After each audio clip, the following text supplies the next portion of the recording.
Magandang araw po mga kalingap.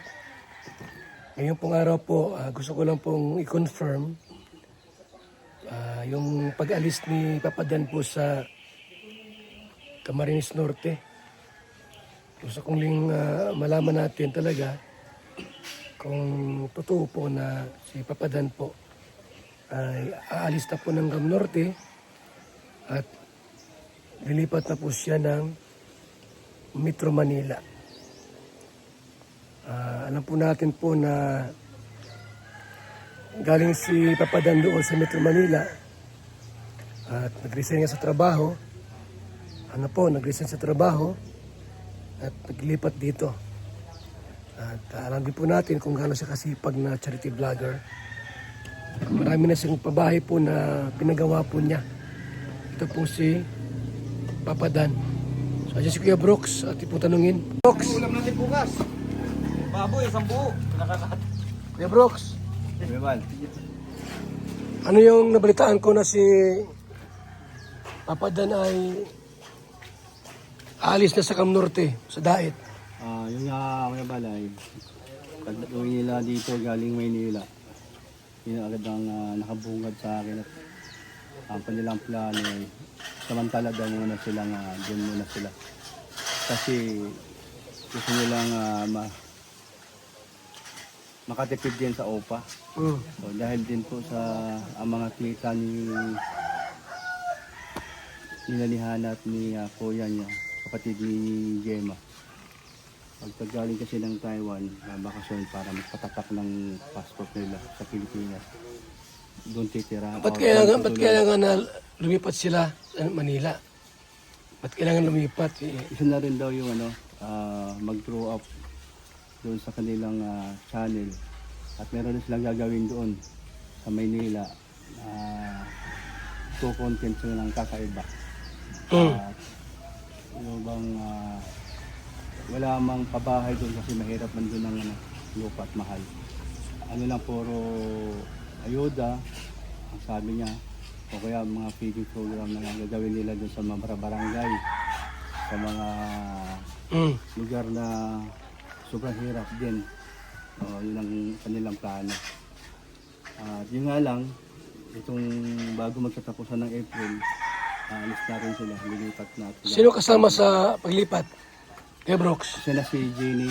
Si Jenny? Oo, kasama. Mama niya, si Ayabit. Si Mama, Hana. At saka si Jens. Lahat sila na nandito nga. Sila ay babalik. Samantala lang naman. Kasi may lupa man naman dito natira na 100 km. Baka ang sabi ko nga sa kanya, payo ko, huwag mo na ibenta yung isa para lisingkis kung gusto mo magkabahay. O bahayan mo yun para sa mama mo. Maganda naman. Sabi, akutin lahat ng mga gamit. Kasi wala mang paglalagyan. Pangalawa, sayang man daw. Kaya nag-akila sila ng truck para isang hakot na lang. Yun nga yung plano nila. Sure na yun, sigurado na. Sure na yun kasi nag-down na sila doon ng Nako. Kasi binalungkutin na ako dahil natuwa nga ako na dito sila at nagsama-sama kami. Tapos bigla na lang nagplano na babalik. At yun na nga, sabi naman niya, hindi naman daw permanente. Kasi hindi naman daw nila binili yung lupa at bahay. Kumbaga nangupahan lang naman. So, Kung kailan nag-asawa siya ng taga Cam Norte, akala ko hindi na siya alis dito. oo nga, Yung pala, alis din. gusto rin ni Jenny na Maynila. Parang ganun na rin na Ang bihira naman. Oo. Pero babalik din yan.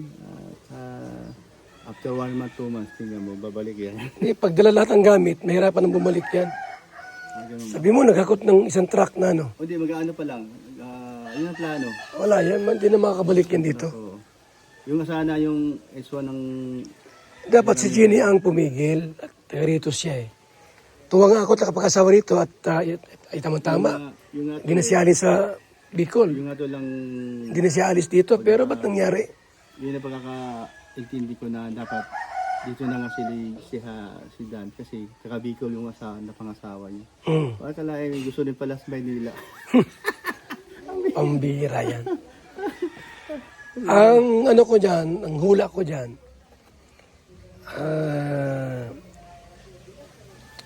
tatama rin yan mag-vlog doon. Anong content niya sa Manila Yun na daw, pwede siya panoorin? yun na nga eh. Sabi niya,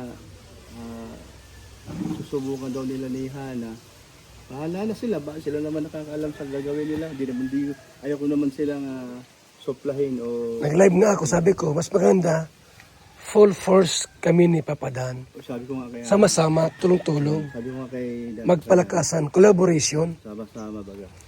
Kung sulo-sulo siya, iwan ko lang. Pero hindi, di pagbalik dito, andun na eh, nakapag ano na eh, nakapag decision na sila eh. Kaya nga, Kaya nagulat din rin ako eh. Kasi hirap yung ganyang, malungkot din tayo dahil, basta-basta nag-iisip ng ganyan. oo. Baka mamaya malaman natin, may ibang trabaho na yan doon. Oo, sayang channel niya. Sayang. Pero magpapaalam sa'yo. Eh, Mabuti kung meron siya sariling community, pwede siya samahan. wala din ano. Ikalingap din naman ang grupo niya. Dapat, ang ginawa niya, Iwan collaboration. na lang tol pag pumunta sa'yo. Baka mamayang gabi, doon yun. Mamayang gabi. Kasi si Hana. Pupuntahan. So, totoo talaga nalilipat sila. Oo, totoo na samantala muna sila sa Maynila. Kasi nakakuha na silang upahan. Tapos itong nandito sa Daet, yun na yung iwanan na nila yun. Kasi yung upa nila dyan, ibabalik naman yung pera. Sabi ganyan. Hindi na tinapos yung kung 3 buwan o 2 buwan, hindi na tinapos yan. Po, nalaman po natin kay Kuya Brooks na talagang totoo. Tunay yung balita na lilipat po si Papa Dan kasama si Jeannie, sila Hana, at sila po ay lilipat po ng Metro Manila. Kung sa akin lang po, sana wag nilang ginawa yun na paglipat at doon sila mag-vlog. Sa dami-dami po ng mga vlogger na nagpunta ng Daet at umalis, wala ding nangyari po sa channel po nila. Di ba? Kaya nga mas mainam nga sana, full force kami. Collaboration, araw-araw, sama-samang mga vlog. Content niya, content ko, content niya. Maraming paraan po para lumakas ang channel. Pero yan na po, nagdesisyon sila ng kanila lang. Hindi man sinabi sa amin na lilipat sila. So, mahirap po, mga kaibigan. So, yan na po muna ang ating pong updates kay Papa Dan. At salamat po sa inyong pagtutok. Mabuhay po tayong lahat. God bless. Mga Kalingap, ito po yung BSM Kalingap Kape, ang kaping may puso. I-try nyo po, talagang ang sarap. By Abal po, shout out mga Kalingap. BSM Kalingap Kape, ang kaping may puso. BSM Kalingap Kape, masarap, sustansya. At grabe ang benepisyo po sa katawan po itong mga Kalingap. Kaya bili na kayo ng BSM Kape, napakasarap po. So, best friend ko ng kape, masarap and masustansya at maganda to sa katawan, no? Pampalusog. At ito yung kape ninyo tuwing umaga, maganda to sa kalusugan natin. Mga Kalingap, may gusto lang po akong introduce sa inyo. BSM Kalingap Kape. Sobrang laking tulong po nito sa kalusugan and marami pang iba. So sana guys, supportahan nyo. Makakatulong yan sa health niyo. And syempre, supportan natin si Kuya Bal Santos. Sobrang sarap, sobrang healthy. So saan ka pa? Tara guys. Kalingap Kape. Masarap, sustansya. At grabe ang benepisyo po sa katawan po itong mga Kalingap. Kaya bili na kayo ng BSM Kape. Napakasarap po. BSM Kalingap Kape! Ang kapeng nagpapagaling at nagpapatigas. ng tuhod. BSM Kalingap Kape. Kaping may puso. BSM Kalingap Kape! Ang kapeng may puso! BSM Kalingap Kape!